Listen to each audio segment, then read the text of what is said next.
খাগড়াছড়ির বেশিরভাগ সরকারি প্রাথমিক ও উচ্চ বিদ্যালয়গুলোতে নেই শহীদ মিনার।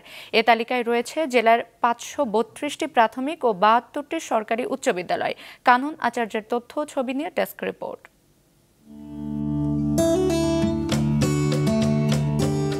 খাগড়াছড়ি সদর উপজেলার ঠাকুরছড়া সরকারি প্রাথমিক বিদ্যালয়। শহর থেকে মাত্র ২ কিলোমিটার দূরত্বের সুদৃশ্য প্রাকৃতিক পরিবেশে এই বিদ্যালয়ে পড়ালেখা করেন পাহাড়ের শিশুরা।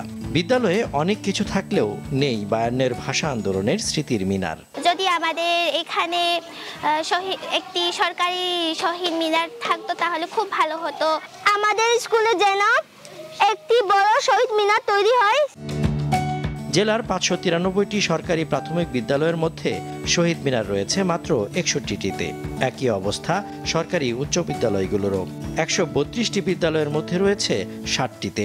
শিক্ষার্থীদের যথাযথভাবে ভাষার ঐতিহ্য, ভাষার তাৎপর্য আমরা তুলে ধরতে পারি না। আমাদের ইতিহাস নিয়ে শিক্ষার্থীদের কিছু পড়াতে যায়, তখন দেখি যে এই কিছু বাস্তব উপকরণ আমাদের কাছে নাই। যেমন ভাষার মাসে আমরা বাচ্চাদেরকে শহীদ মিনারে ফুল আমরা পোস্টার বানিয়ে দিয়েছি।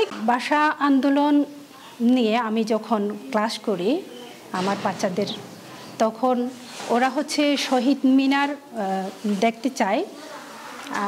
তখন আমাদের স্কুলে শহীদ মিনার না থাকার কারণে ওদেরকে আমি দেখাতে পারি না। শহীদ মিনার নির্মাণের জন্য সরকারিভাবে বরাদ্দ দেওয়া হয় না বলে জানিয়েছেন শিক্ষা কর্মকর্তারা। শহীদ মিনার নির্মাণের জন্য সরকার থেকে কোনো বরাদ্দ দেওয়া হয় না।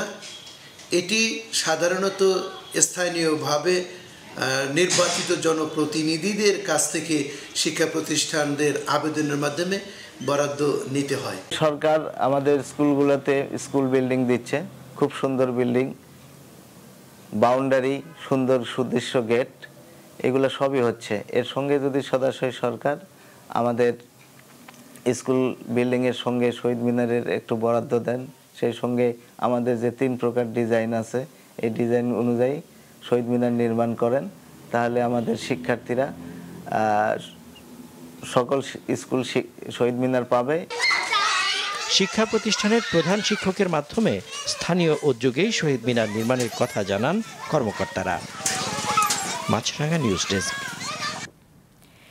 দেশে ভয়াবহ অর্থনৈতিক সংকট চলছে, সামনের দিকে বড় ধরনের বিপর্যয় ঘটতে পারে মন্তব্য করেছেন বিরোধী দলীয় নেতা জাতীয় পার্টির চেয়ারম্যান গোলাম মোহাম্মদ কাদের।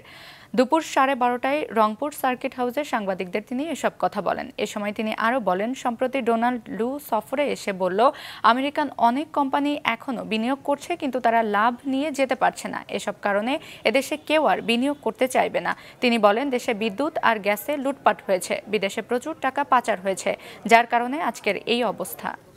দেশে বিদেশে একটা কথা প্রচারিত হবে যে আমাদের